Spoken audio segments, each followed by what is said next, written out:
What is way more common than people realize? Story 1.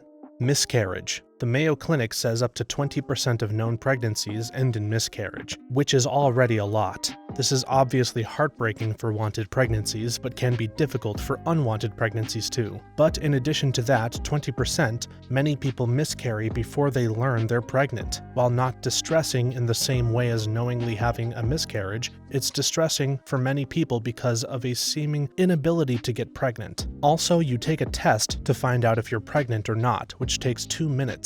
Confirming miscarriage can take days or even weeks. The limbo is hell. Absolutely. I went in for my 8-week sonogram excited and ready to go over all of my information. The sonogram showed a 6-week sac. I was either way off on my cycle dates or I had miscarried and it hadn't passed. It took 2 weeks to get an answer from a follow-up blood test and sonogram, and then another week for it to finally happen. All the while, I kept taking pregnancy tests to have them come out positive as I was clinging to hope that something was still there. It was awful. My wife had 3 before we had our daughter. We ran into the same situation. It's such a hard experience because it feels like you spend so much time trying to make sure you don't get pregnant that you kind of just expect it to happen easily when you do decide to get pregnant. We got to the point where we were almost afraid to even get excited because we didn't want to get our hopes up only to be heartbroken again. My poor wife was looking at statistics on premature babies trying to find out a time frame of when she might feel safe about the baby surviving. Even people asking a common question like, "So when are you two having kids?" can be so heartbreaking. I wish people who had miscarriages had more support. I only had a threatened miscarriage at 6 weeks that ended in a healthy birth, but I wouldn't buy anything for the baby until after she reached viability. I was diagnosed with OCD when my daughter was 18 months old, after I started having up to 50 intrusive thoughts about her dying a day. Everyone told me that new mom anxiety like that is completely normal, so I lived in that insane anxious state for almost 2 years before someone told me that it wasn't normal. I've been able to use that experience to help others, but the overall lesson is that more people need help with things surrounding childbirth and fertility, and it needs to be not a taboo subject. My wife and I are 3 for 6. She had 3 blighted ovum, which apparently is fairly common. It's where the egg is fertilized, but the combination of sperm and egg is not compatible with life. The egg implants in the uterus and pregnancy tests show positive, but at about 6 weeks a spontaneous abortion occurs. It was sad for us the first time because we weren't ready. It was devastating when it happened again because we were really trying. It was scary the third time it happened between our first and second child because it was uncommon to have that many. We now have 3 great kids. The last is a freshman in college, but it is infuriating that people are trying to pass legislation about human reproduction. It's messy, and it doesn't always work out the way that you want. Control of it should be up to the individuals involved. Story 2. Alcoholism. There are many more functional alcoholics, or recovering, than people would guess. I saw this during the pandemic. My friend worked for the city in public health. It was her job to ensure liquor stores and beer distributors remained open and functioning. It was a public health initiative. If the liquor stores closed, they're all state-run here, there would have been a large health crisis simply because there are so many functioning alcoholics that are a few missed drinks away from serious withdrawal, which can be fatal. I drank really hard for about a decade and was entirely a functional alcoholic. I just posted this in a different thread, but I recently just stopped drinking almost entirely. I had some drinks on my birthday a week or 2 ago, but I basically haven't drank in nearly a month. Bored nights at home alone can be tough, as I was largely drinking as something to do and a way to feel less bored and alone, but otherwise things are feeling better. I will probably still have a few here and there on special occasions, but the day-to-day stuff I just can't do anymore. Absolutely, and many people don't understand what true alcoholism looks like. Mainstream media makes jokes about alcoholism, but real alcoholism is the most dark, evil thing I've experienced. My mom has been a known alcoholic for 8 years, and probably had an issue long before that. It's torn my family apart, resulted in lasting mental issues for myself as I manage my marriage/being a father, and has cast off almost everyone she knew before her alcoholism. Watched it take my mom under 7 years. She was maybe a glass or 2 with dinner to a full-blown alcoholic. Went through some life stuff and turned alcohol into her personality. Barely eating, lost friendships and relationships, drove drunk, She'd be so mad at herself in a past life, lived in the boonies and kept adopting animals, died in her home she loved, alone. The animals were cared for, barely, found by the neighbor, a friend she clung to. She is dearly missed. I did not know her for the last few years of her life. It was like a totally different person. Everyone tried. She would not listen. I don't think anyone in my mother's life outside of family would know she's an alcoholic. She's churchy, a preacher's kid. Her family's always been very much about putting up appearances. Recently, she had a doctor's appointment and was telling me that some of her blood numbers were out of whack, but the only other thing the doctor yelled at her for was too many sweet drinks. I was like, yeah, and did you tell the doctor that all that 7-Up you drink is mixed with half a liter of whiskey every morning? Story 3. People who don't wash their hands after using the restroom. I was in the women's bathroom at work once, after 2 years at this company, when I heard an odd whooshing sound overhead that I had never heard before. I mentioned it to the custodian, who I bumped into in the hall, and he was like, "Oh yeah, that's the sound of the water running in the men's room sink. You don't hear it often." There are no words for how grossed out I was touching anything in the office after that, and this is a place with very large, image-conscious executive-level professionals. One time, I went to a Buffalo Wild Wing, and in the men's bathroom I heard someone having a very loud and drunken crap. They finished up and walked right past the sink and out the door. I was so grossed out. Then I passed his table on the way back to mine, and he was elbow deep in chicken wing sauce, licking all over his hands. It was one of the grossest things I've ever seen. Honestly, it's just good to wash your hands periodically regardless, and after using the restroom is good as a re-up on that as much as anything else. Signs reminding people to wash their hands frequently aren't just some weird thing to nag children. My old coworker would always wash their hands after driving. They said they couldn't be sure what they touched before they touched their steering wheel. I used to work in a restaurant. Your hands get dirty all the time, and I seriously washed my hands 50 times in an 8-hour shift because I personally felt I had to. Bust dishes from a dirty table, wash hands. Going to run food to a table, wash hands. It was an upscale place, and I just feel like if you're going to pay upscale prices, the least we can do is guarantee cleanliness. Our executive chef also took hygiene pretty seriously, or about as much as a commercial kitchen can. Our best server one day told me she didn't wash her hands at all, except for the bathroom, because she just wiped it off on a rag and nobody really complained, so it wasn't a big deal. She'd go to a table, bring it to the dish pit, and inevitably touch food/water, and then immediately run food out. It was so gross to me that I didn't even know what to say. I asked all the other servers and they deemed me weird for genuinely caring about the hygiene stuff the customers don't see. The worst example I personally witnessed was when a coworker of mine unclogged a drain by reaching into the sink to grab the stuff with their hand. They then wiped their hands off with a dirty rag and went back to running their table's food. And in case you didn't know, restaurant food gets touched by hands very often. After being in the industry for years, I've learned that if you go out to eat, you just can't care about hygiene like that because the reality is that it's all gross as hell. Honestly, doesn't bother me much anymore, but that crap is dirty. Story 4.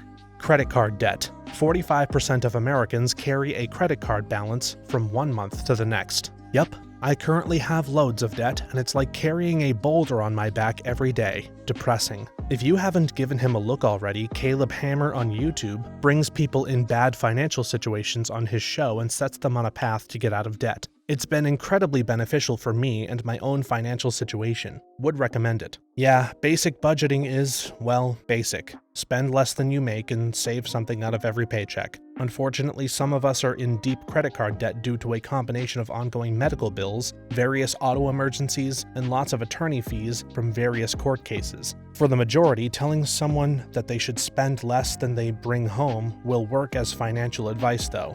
Story 5. Professional incompetence. On all levels, from cashiers at McDonald's to nuclear scientists. The difference is in how the organization handles and mitigates failure. I was a nuclear machinist in the US Navy. They took the top 3% of applicants, and half of those failed the schooling, and there were still some astoundingly smart people with astonishingly poor common sense and general intelligence who made it through. Our society lives on because the actual designers built some clever and hefty fail-safes into the design of naval nuclear reactors, not because all of the operators are intellectually qualified. More like our society lives on the back of past failures. Lots of lessons learned and lots of changes to building codes, etc. happened only as a result of a major accident. From both sides, honestly, we did a lot of case studies of nuclear accidents, how/why they happened, and how things like that can't happen due to today's designs. However, they also extrapolated from there using a more modern understanding of technology and nuclear physics to design better safety features. Hell, one of my oral examinations was about how all of the operators could simultaneously get up and walk off the ship and the reactor would shut itself down. It doesn't matter what the job is, there are people that are really bad at it. There are crappy doctors, crappy mechanics, crappy lawyers, crappy scientists, etc.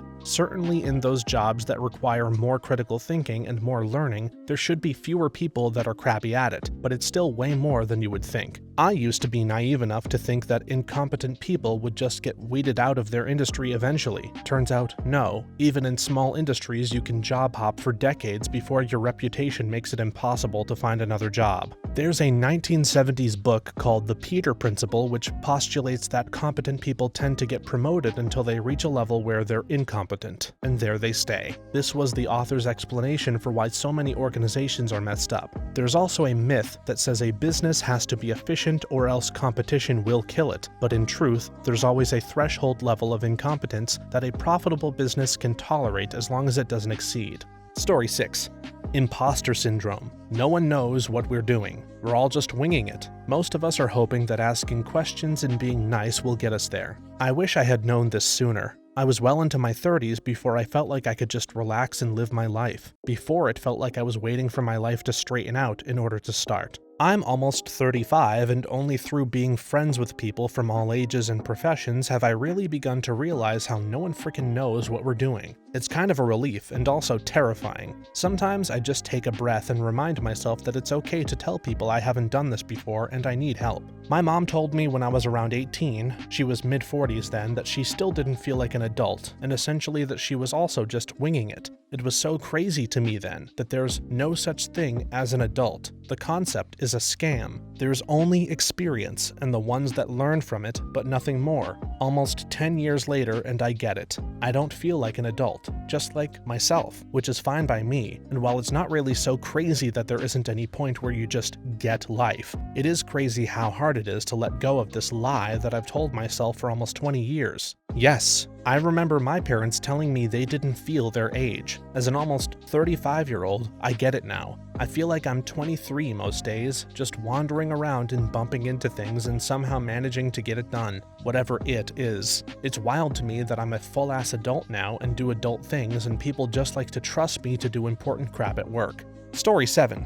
People are ashamed of things they like. Pro wrestling, tabletop games, and types of media, anime, reality TV, etc. People are way more insecure about people getting a peek at their true selves than people realize. My friends and I do like a movie night thing most Fridays or Sundays. We each suggest a movie and spin a wheel to see what we're watching. One of my guy friends suggested a musical and got poo-pooed about it by several of the other guys. I was instantly like, oh, we're allowed musicals? I assumed no one else liked them and put down a musical for my choice as well. We ended up watching Little Shop of Horrors, and like all but one of the guys ended up enjoying it. Turns out a lot of them were just poo-pooing because musicals are for girls, but once one of them was playing, people had a good time. That makes me happy that you got your friends to watch them. My dad has always been the masculine, bearded, Dove 5-in-1 body care type of guy, but I grew up watching musicals because of him. Our favorite group is Grease, and even now I'm 31, and if one of us catches Grease on TV, we watch it together. And of course, he'll watch any Disney movie I put on.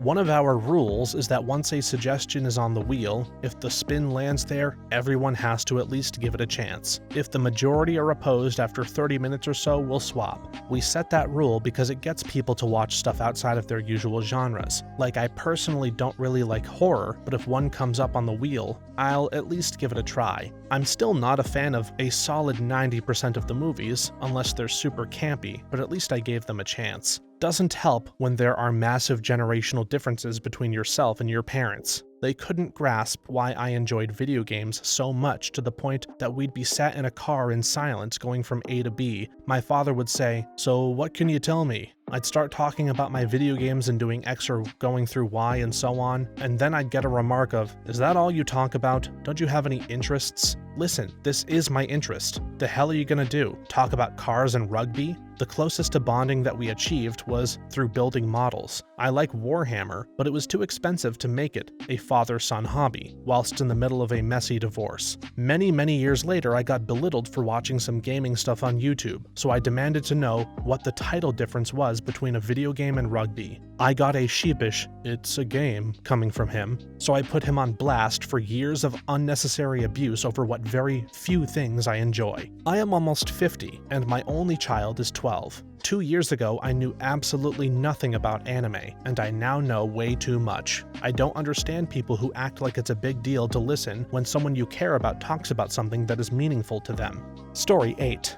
More people than you would think do coke recreationally, and conversely, people who don't do coke at all. I've noticed that once someone does coke, they assume that like 100% of adults do coke. I have a big nose, I have TMJ, and I kinda look like a female John Belushi. The amount of people being like, "Hey, can I get a bump?" Way more people do coke than non-coke users expect, and way more people don't do coke than coke users expect. It's crazy. In some circles, it's basically treated the same as caffeine. A bunch of my engineering buddies went into patent law, and the amount of lawyers who assume everyone is on cocaine, just casually going off to do lines at networking events. I've come across this before, and had to really lay it in on someone that no, I've never taken it before because it would promptly kill me in less than 60 seconds. No, I've really never taken it. No, really. Yes, my doctor knows what he's talking about. No, I've not tested the waters because it's probably safe anyway. I have a fairly rare enzyme deficiency that's hereditary. It causes an intolerance to certain paralytic drugs, but as a side effect, it makes my heart intolerant to cocaine. Taking it in any form has a high risk of causing an immediate fatal heart attack. You'd think the risk of prosecution for manslaughter would put these people off, but it doesn't always. Yes, I was very sheltered growing up and really didn't realize how common this was until I was well into my 20s. Same with shrooms. Like, I thought these were things only homeless people and junkies did, an extremely ignorant perspective I am so aware of now.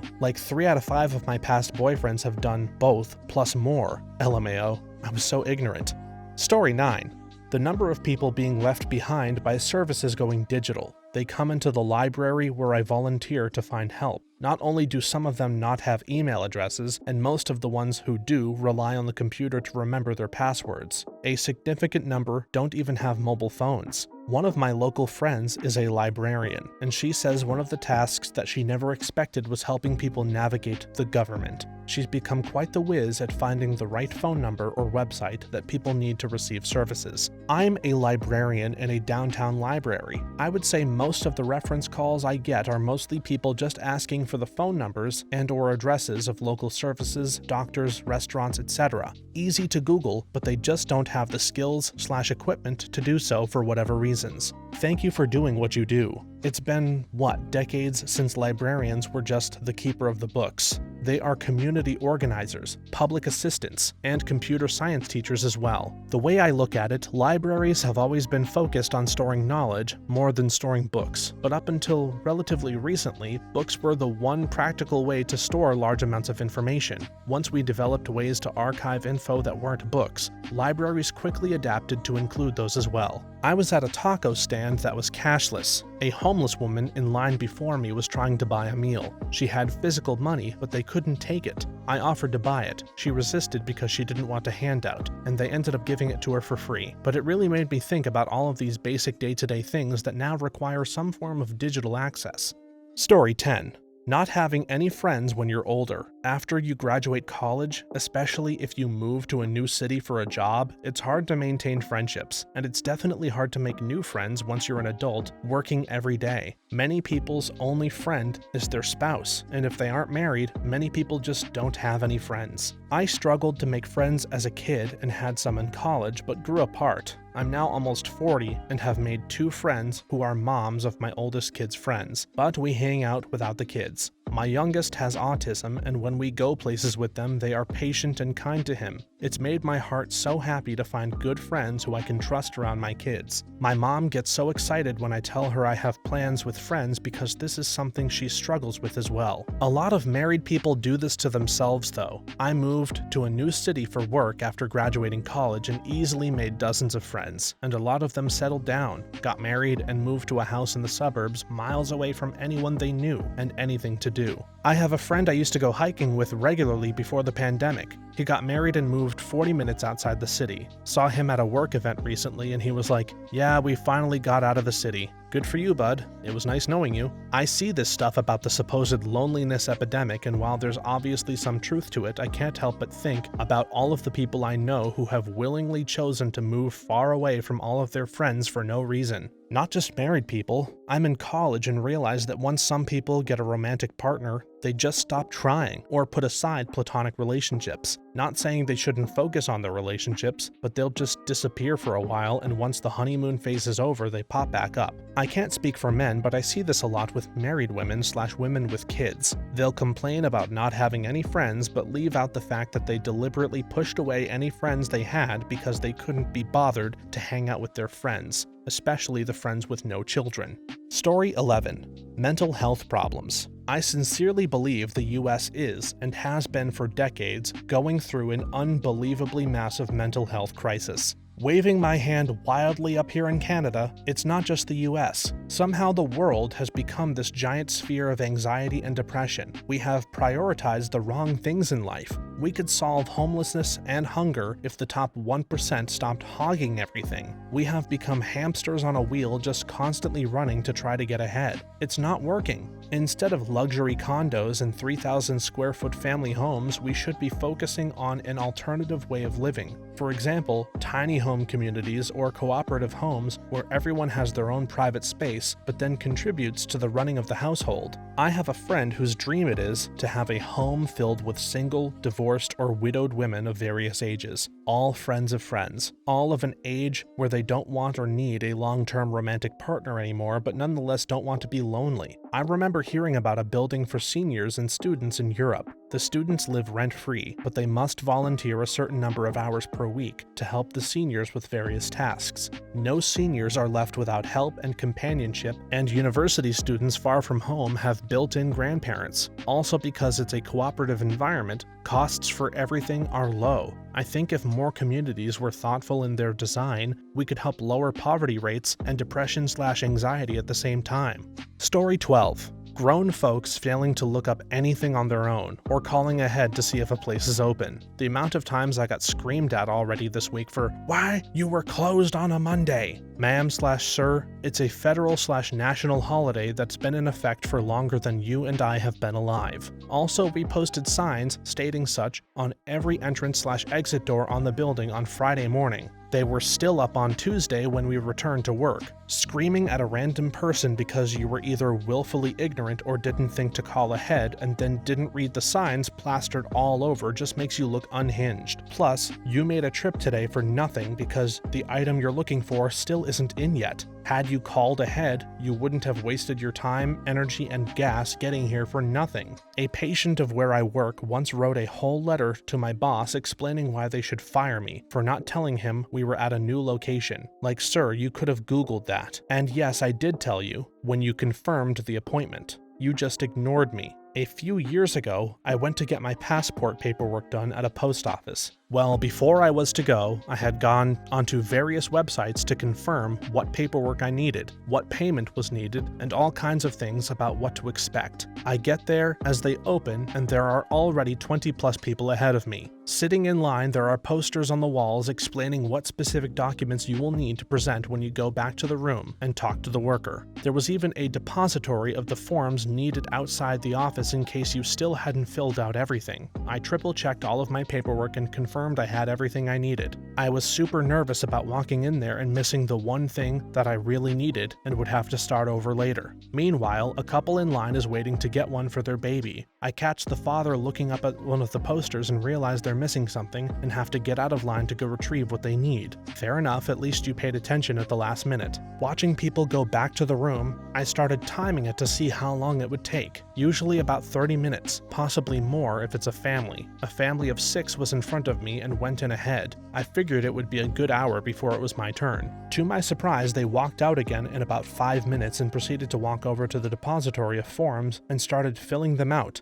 They had stood in line for 2 hours and had not filled out a single form. God knows if they had even had any of the documentation they needed. Finally, I get to go back there and I sit and get ready for whatever the painful process is to get this over with. The worker proceeds to ask for the specific forms and documentation that I need one at a time. Each time I hand him what he asks for, he seems a little more surprised that I have it. Finally, he asked for the payment, which I handed him. Still used checks back then, pre-filled out. I just needed the amount. He looks at me and says, "So yeah, that's really everything. It should be all done and sent to you in 4 to 6 weeks. That's it? Yeah, you had everything we needed. Okay, cool." I was in that room for maybe 5 minutes. I have no idea what was taking everyone else 30 minutes, and I guess I never will. Story 13. Parents regret having children. Too many people feel pressured to have a kid because that's what you're supposed to do. I love my children. I love being a parent. I'd do it all again 100 times. But I absolutely understand why many people don't want to be. It shouldn't be taboo to say you don't want kids because you don't want the responsibility. Regret would be a strong word for me, but these are unquestionably the least enjoyable years of my life. Part of the problem is we had too many. My wife wanted 4, and I went along with it. And the complete lack of support network, and the fact that modern American life dictates almost no natural free time. It's appointments and fear of letting them run free in screen time, and this is as someone always fighting against those things. But it's all uphill. My kids are all beautiful and I love them dearly, but I don't get much pleasurable time with them, and it's an absolute slog of work. It's completely dehumanizing. I'm a need-filling transportation and boundary-setting machine. Still plan to make it better, but man, kids are a lot. A friend of mine always wanted a ton of kids, but stopped after 2, and had a long gap between the first and the second. She had really bad postpartum anxiety and depression and just never got better. It's been years and she's still really struggling. I think part of it is this. The only thing she's ever actually vocalized is that parenting is harder than she thought, but when she interacts with her kids, she comes across like someone being bothered by a coworker that they're at best indifferent to. I don't know if she's able to admit it to herself. I'm not even sure she's aware of how she comes across, but it's screamingly obvious that she doesn't like being a parent at all. Story 14. People do not know about whatever the current activism is on social media. A big example is the Starbucks/McDonald's boycott. Everyone online is convinced it's a huge boycott, yet most people in the real world do not know a thing about it. People forget that not everyone is online 24/7, and just because you know about something doesn't mean others do if they're not in that same online circle. If you don't know or care about X by now, you must secretly want to keep yourself in ignorance. Well, I mean, it's that, or the algorithms are showing you a completely different slice of the world than they show anyone outside of your community. Shrug. I had that conversation with my dad a few weeks ago. He's in the law enforcement world and was shocked when I didn't hear about some big thing that happened in New York a little while ago. I had to explain to him that our algorithms would show us completely different things, so he'll see law enforcement stuff that seems like big news, while I'll see military stuff that also seems like big news. Blame the algorithms. Story 15. Picking noses, scratching buttholes. Yes, most people's fingers do horrible, horrible things. Not me though, shame on all of you. I wish there was a better way to pick my nose. Blowing simply doesn't clear all of the nooks and crannies up there, and I feel like I'm constantly having to wrestle with booger situations, so I gotta go digging with the finger. But that's rude, gross, and usually still kinda bad at what I want to achieve. Isn't it the future? Why don't we have space-age nose-picking technology yet? Story 16.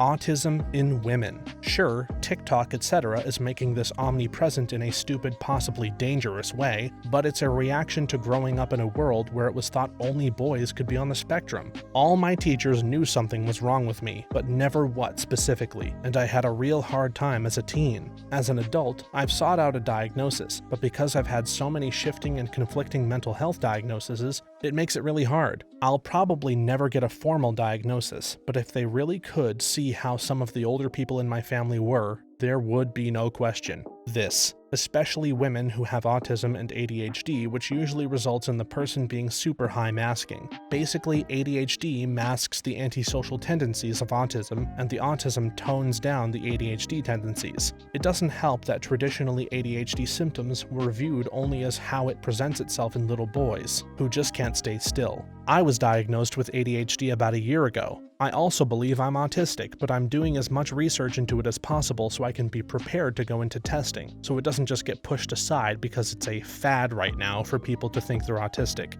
It's exhausting. Even just ADHD in women. If it's an inattentive type, far more common in women, it doesn't get caught in school usually because they're not being disruptive. Anxiety and last-minute panic can be enough of a force for smart women to do all their schoolwork at the last minute on their own time and never even realize that there's something wrong. Thanks for watching until the end. If you have a similar story to these that you would like to share with us, please leave it in the comments below. If you enjoyed this video, please leave us a like and subscribe. For more videos like this one right now, please stop by our channel. Thanks again, and see you next time.